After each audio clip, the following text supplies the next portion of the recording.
Assalamualaikum warahmatullahi wabarakatuh. Pada sore ini saya akan menyampaikan prediksi bahwa akan ada 11 calon wakil bupati. Siapa dan berpasangan dengan siapa ini belum bisa kita prediksi. Paling tidak ada 11 nama yang sudah disebut-sebut akan menjadi calon wakil bupati.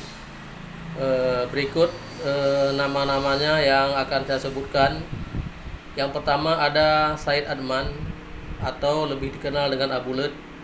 Beliau ini adalah birokrasi Tulen yang posisinya berada di Dapil 3 Kuala Raya. Kemudian yang kedua ada Bapak T. Zamzami, ini mantan Sekda Nagan Raya 10 tahun. Beliau juga berlatar belakang sebagai birokrasi. Kemudian ada di posisi ketiga ada Cutman SE. Beliau adalah mantan anggota DPRK Nagan Raya yang juga posisi di Dapil 3 Kuala Raya, juga ketua PNA. Kemudian yang keempat ada Jailani Budiman. Ini beliau berada di Dapil 3 juga. Kemudian yang keempat ada Tengku Bugari. Ini beliau berada di Dapil 2. Kemudian yang keenam ada Pak Mahidin Ali. Ini juga berada di Dapil 3. Kemudian ada Jailani Budiman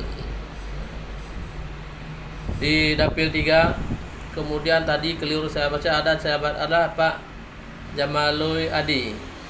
Nah, di ini ada 7. Kemudian yang ke-8 ada Teguh Idris atau lebih dikenal dengan TI. Beliau yang sekarang juga anggota DPRK Nagan Raya dari Dapil 1. Kemudian ada Khalidi, mantan anggota DPRK 2 periode, juga ketua PAN Nagan Raya. Kemudian ada Pak Bustamam, mantan birokrasi yang kini menjadi anggota Dewan periode kedua. Beliau juga ketua Partai Nasdem.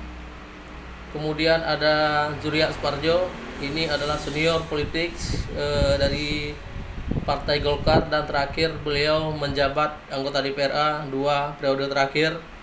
Kemudian juga ada T. Raja Sayang. Ke posisi T. Raja Sayang ini juga anggota DPRK Nagan Raya. Sebelumnya beliau adalah anggota DPRK Nagan Raya dari Partai Demokrat, dan kini beliau anggota DPRK Nagan Raya dari Partai Sira. Nah, itulah menurut hemat saya ada 11 nama kandidat calon wakil bupati yang disebut-sebut oleh masyarakat Nagan Raya, baik di media sosial Facebook maupun di YouTube. Siapa yang akan berpasangan dengan siapa, kita tunggu nanti pada saat pendaftaran kandidat bupati. Mungkin inilah yang dapat saya sampaikan pada sore ini. Semoga apa yang saya prediksikan ini, di antara 11 nama ini akan ada yang menjadi calon wakil bupati. Siapa berpasangan dengan siapa, ini nanti kita lihat bagaimana dinamika perkembangan politik. Sekali lagi saya nyatakan bahwa untuk posisi calon bupati di Kabupaten Nagan Raya ini akan ada 5-6 orang yang akan maju melalui jalur politik, di mana kita ketahui bersama partai satu kandidat itu diusung oleh 4-5 kursi, tergantung regulasinya yang mana yang dipakai. Maka oleh karena itu, siapapun nanti yang mendaftar, kita dukung bersama-sama secara sportivitas. Kita dukung yang layak dan yang baik bagi kita semua. Inilah prediksi saya, pemikiran saya, orang-orang yang akan maju sebagai kandidat calon wakil bupati Pilkada Nagan Raya 2022-2027. Sekian dan terima kasih. Assalamualaikum warahmatullahi wabarakatuh.